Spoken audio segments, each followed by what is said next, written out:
Hello, I am Daisy. Welcome to my channel.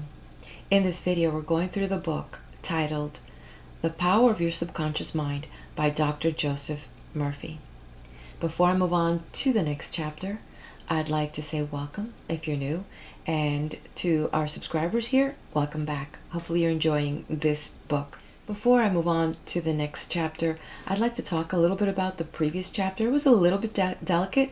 It was titled Your Subconscious Mind and Marital Problems. First, I'd like to say I am not an expert in that field, but I have dabbled and am dabbling in it. I was married for 10 years in a previous relationship, and so I understand some of the aspects of what he was mentioning, and I have to strongly agree with some of the things he said.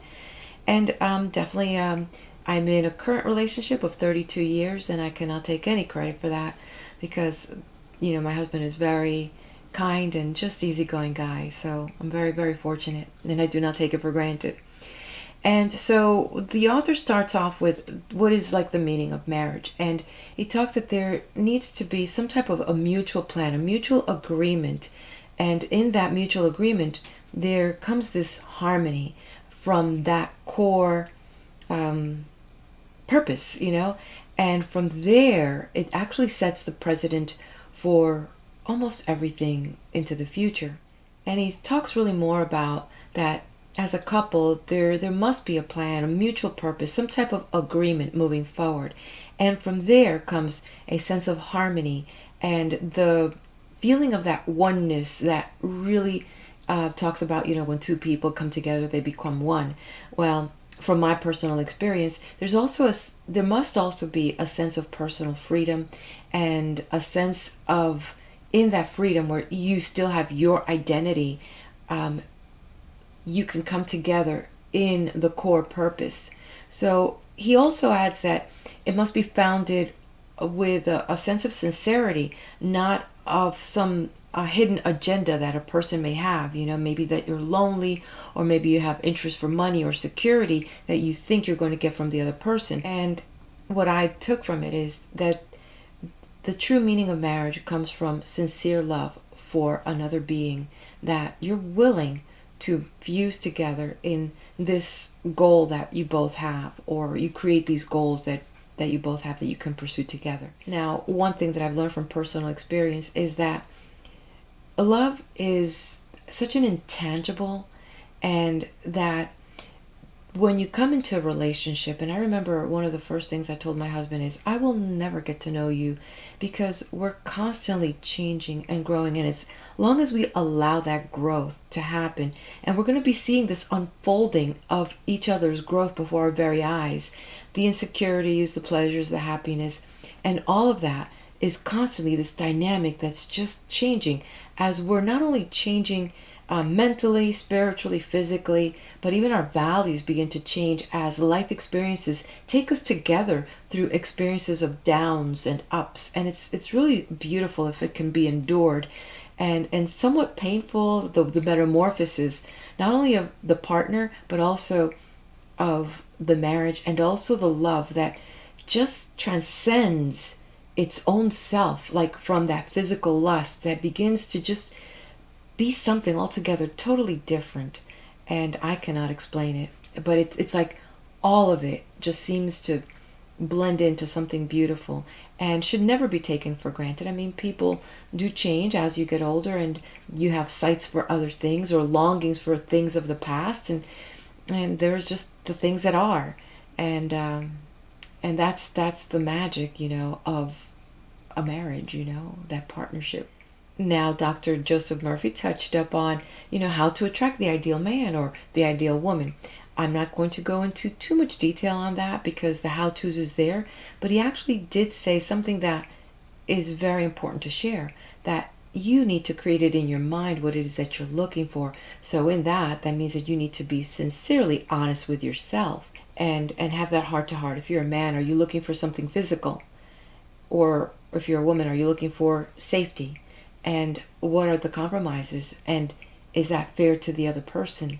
How sincere are you being in your love and in your pursuit? And what is the ideal man or woman. Dr. Joseph Murphy also cautioned on, not trying to go fix your spouse. Sometimes we think we've got to go fix someone, and we marry them because we think we're the superhero. And in my opinion, that's not very healthy. Sometimes life puts us into situations so that we can grow, and we should be very fortunate to have a support on our side, which is our spouse. And the author addressed the big D: should I get a divorce?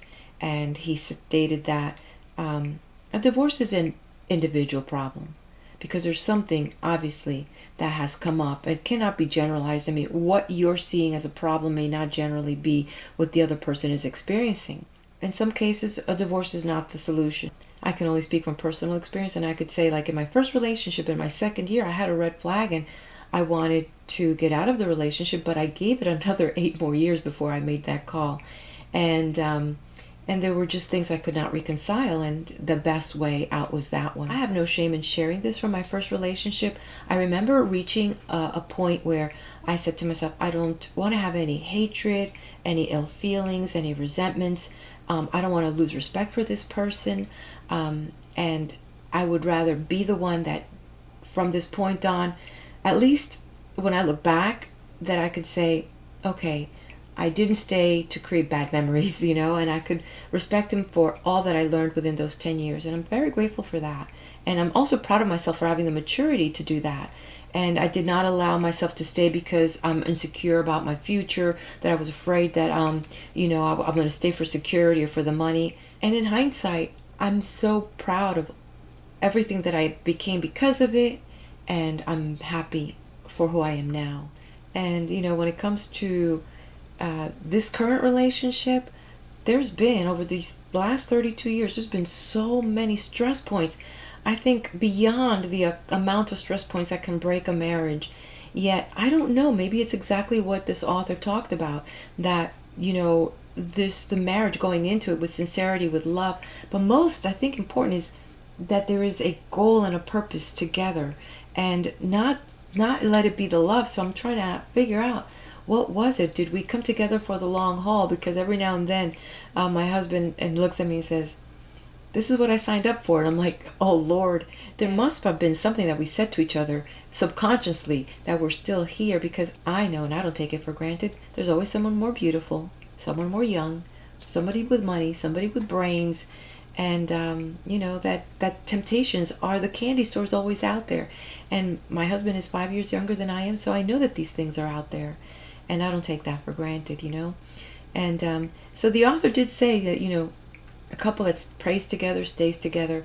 And while prayer is really powerful, I think that it could be defined as a couple that communicates their most intimate feelings and their desires and their goals and their dreams and their passions and fears, so that you can continue to grow together. I think that really is the clue, that the talking is the prayer. Respectful and empathetic communication really helps the couple to continue to grow together. I don't have any answers. All I can tell you is it takes work, and that the work is worth it. And to have a friend, a very intimate friend, that's what that spouse is. And there's no words, because my mom used to say, having a spouse is like having someone that you conspire to live life with. And so I think that's the best way to say it. With that, I'd say let's go to the next chapter. The Power of Your Subconscious Mind by Dr. Joseph Murphy. Chapter 15. Your Subconscious Mind and Your Happiness. William James, father of American psychology, said that the greatest discovery of the 19th century was not in the realm of physical science. The greatest discovery was the power of the subconscious touched by faith. In every human being is that limitless reservoir of power which can overcome any problem in the world. True and lasting happiness will come into your life the day you get the clear realization that you can overcome any weakness. The day you realize that your subconscious can solve your problems, heal your body, and prosper you beyond your fondest dream. You might have felt very happy when your child was born, when you got married, when you graduated from college, or when you won a great victory or a prize. You might have been very happy when you became engaged to the loveliest girl or the most handsome man. You could go on and list innumerable experiences which have made you happy. However, no matter how marvelous these experiences are, they do not give real lasting happiness. They are transitory. The book of Proverbs gives the answer. Whosoever trusteth in the Lord, happy is he. When you trust in the Lord, the power and wisdom of your subconscious mind, to lead, guide, govern, and direct all your ways, you will become poised, serene, and relaxed. As you radiate love, peace, and goodwill to all, you are really building a superstructure of happiness for all the days of your life. You must choose happiness. Happiness is a state of mind. There is a phrase in the Bible which says, "Choose ye this day whom ye will serve." You have the freedom to choose happiness. This may seem extraordinarily simple, and it is. Perhaps this is why people stumble over the way to happiness. They do not see the simplicity of the key to happiness. The great things of life are simple, dynamic, and creative. They reproduce well-being and happiness. St. Paul reveals to you how you can think your way into a life of dynamic power and happiness in these words. Finally, brethren, whatsoever things are true, whatsoever things are honest, whatsoever things are just, whatsoever things are pure, whatsoever things are lovely, whatsoever things are of good report, if there be any virtue, and if there be any praise, think of these things. From the book of Philippians, chapter 4, verse 8. How to choose happiness. Begin now to choose happiness. This is how you do it. When you open your eyes in the morning, say to yourself, Divine order takes charge of my life today and every day. All things work together for good for me today. This is a new and wonderful day for me. There will never be another day like this one. I am divinely guided all day long, and whatever I do will prosper. Divine love surrounds me, enfolds me, and enwraps me, and I go forth in peace. Whenever my attention wanders away from that which is good and constructive, I will immediately bring it back to the contemplation of that which is lovely and of good report. I am a spiritual and mental magnet attracting to myself all things which bless and prosper me. I am going to be a wonderful success in all my undertakings today. I am definitely going to be happy all day long. Start each day in this manner, then you will be choosing happiness and you will be a radiant, joyous person. He made it a habit to be happy. A number of years ago, I stayed for about a week in a farmer's house in Connemara on the west coast of Ireland. He seemed to be always singing and whistling and was full of humor. I asked him the secret of his happiness, and his reply was, "It is a habit of mine to be happy. Every morning when I awaken and every night before I go to sleep, I bless my family, the crops, the cattle, and I thank God for the wonderful harvest." This farmer had made a practice of this for over 40 years. As you know, thoughts repeated regularly and systematically sink into the subconscious mind and become habitual. He discovered that happiness is a habit. You must desire to be happy. There is one very important point about being happy. You must sincerely desire to be happy. There are people who have been depressed, dejected, and unhappy so long that were they suddenly made happy by some wonderful, good, joyous news, they would actually be like the woman who said to me, "It is wrong to be so happy."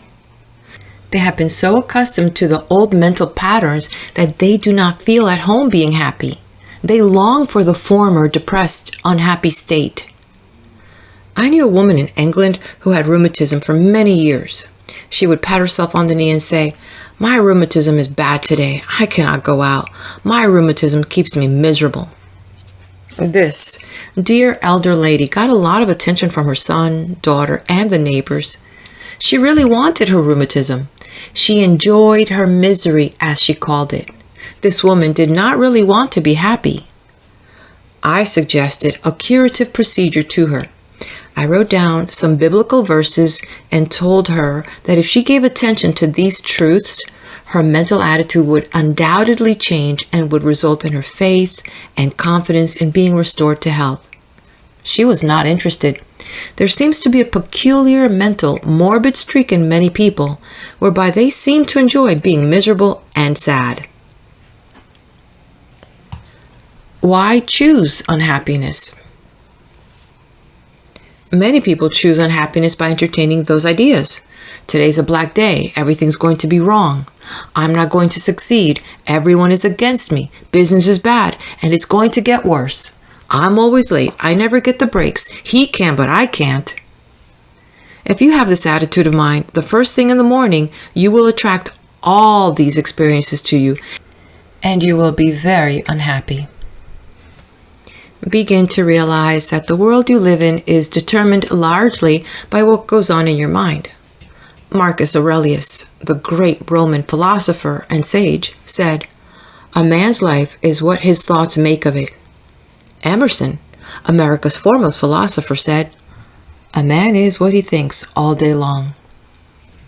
The thoughts you habitually entertain in your mind have the tendency to actualize themselves in physical conditions. Make certain you do not indulge in negative thoughts, defeatist thoughts, or unkind, depressing thoughts. Recall frequently to your mind that you can experience nothing outside your own mentality. If I had $1 million, I would be happy. I have visited many men in mental institutions who were millionaires, but they insisted they were penniless and destitute. They were incarcerated because of psychotic, paranoid, and manic depressive tendencies. Wealth in and of itself will not make you happy. On the other hand, it is not a deterrent to happiness. Today, there are many people trying to buy happiness through the purchase of radios, television sets, automobiles, a home in the country, a private yacht, and a swimming pool. But happiness cannot be purchased or procured in that way. The kingdom of happiness is in your thought and feeling. Too many people have the idea that it takes something artificial to produce happiness. Some say, if I were elected mayor, made president of the organization, promoted to general manager of the corporation, I would be happy. The truth is that happiness is a mental and spiritual state. None of these positions mentioned will necessarily bequeath happiness.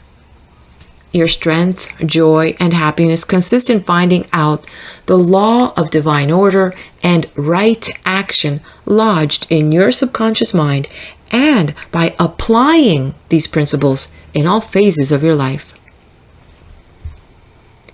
He found happiness to be the harvest of a quiet mind. Lecturing in San Francisco some years ago, I interviewed a man who was very unhappy and dejected over the way his business was going. He was the general manager. His heart was filled with resentment toward the vice president and the president of the organization. He claimed that they opposed him. Because of this internal strife, business was declining. He was receiving no dividends or stock bonuses. This is how he solved his business problem. The first thing in the morning, he affirmed quietly as follows: all those working in our corporation are honest, sincere, cooperative, faithful, and full of goodwill to all. They are mental and spiritual links in the chain of this corporation's growth, welfare, and prosperity. I radiate love, peace, and goodwill in my thoughts, words, and deeds to my 2 associates and to all those in the company. The president and the vice president of our company are divinely guided in all their undertakings. The infinite intelligence of my subconscious mind makes all decisions through me. There's only right action in all our business transactions and in our relationship with each other. I send the messengers of peace, love, and goodwill before me to the office. Peace and harmony reign supreme as the minds and hearts of all those in the company, including myself. I now go forth into a new day, full of faith, confidence, and trust. This business executive repeated the above meditation slowly 3 times in the morning, feeling the truth of what he affirmed. When fearful or angry thoughts came into his mind during the day, he would say to himself, "Peace, harmony, and poise govern my mind at all times." As he continued disciplining his mind in this manner, all the harmful thoughts ceased to come, and peace came into his mind. He reaped the harvest. Subsequently, he wrote to me to the effect that at the end of about 2 weeks of reordering his mind, the president and the vice president called him into the office, praised his operations and his new constructive ideas, and remarked how fortunate they were in having him as a general manager. He was very happy in discovering that man finds happiness within himself. The block or stump is not really there. I read a newspaper article some years ago which told about a horse who had shied when he came to a stump on the road. Subsequently, every time the horse came to that same stump, he shied. The farmer dug the stump out, burned it, and leveled the old road. Yet, for 25 years, every time the horse passed the place where the former stump was, he shied. The horse was shying at the memory of a stump. There is no block to your happiness save in your own thought life and mental imagery. Are fear or worry holding you back? Fear is a thought in your mind. You can dig it up this very moment by supplanting it with faith in success, achievement, and victory over all problems. I knew a man who failed in business. He said to me, "I made mistakes. I've learned a lot. I'm going back into business and I will be a tremendous success." He faced up to that stump in his mind. He did not whine or complain, but he tore up the stump of failure, and through believing in his inner powers to back him up, he banished all fear thoughts and old depressions. Believe in yourself, and you will succeed and be happy. The happiest people. The happiest man is he who constantly brings forth and practices what is best in him. Happiness and virtue complement each other. The best are not only the happiest, but the happiest are usually the best in the art of living life successfully. God is the highest and best in you. Express more of God's love, light, truth, and beauty, and you will become one of the happiest persons in the world today. Epictetus, the Greek Stoic philosopher, said, "There is but one way to tranquility of mind and happiness. Let this, therefore, be always ready at hand with thee, both when thou wakest early in the morning, and all the day long, and when thou goest late to sleep, to account no external things thine own, but commit all these to God." Summary of steps to happiness. 1. William James said that the greatest discovery of the 19th century was the power of the subconscious mind touched by faith. 2. There is tremendous power within you. Happiness will come to you when you acquire a sublime confidence in this power. Then you will make your dreams come true. 3. You can rise victorious over any defeat and realize the cherished desires of your heart through the marvelous power of your subconscious mind. This is the meaning of "Whosoever trusteth in the Lord," spiritual laws of the subconscious mind. Happy is he. 4. You must choose happiness. Happiness is a habit. It is a good habit to ponder off and on. Whatsoever things are true, whatsoever things are honest, whatsoever things are just, whatsoever things are pure, whatsoever things are lovely, whatsoever things are of good report, if there be any virtue, and if there be any praise, think on these things. From the book of the Philippians, chapter 4, verse 8. 5. When you open your eyes in the morning, say to yourself, "I choose happiness today. I choose success today. I choose right action today. I choose love and goodwill for all today. I choose peace today. Pour life, love, and interest into this affirmation, and you have chosen happiness. 6. Give thanks for all your blessings several times a day. Furthermore, pray for the peace, happiness, and prosperity of all members of your family, your associates, and all people everywhere. 7. You must sincerely desire to be happy. Nothing is accomplished without desire. Desire is a wish with wings of imagination and faith. Imagine the fulfillment of your desire and feel its reality, and it will come to pass. Happiness comes in answered prayer. 8. By constantly dwelling on thoughts of fear, worry, anger, hate, and failure, you will become very depressed and unhappy. Remember, your life is what your thoughts make of it. 9. You cannot buy happiness with all the money in the world. Some millionaires are very happy, some are very unhappy.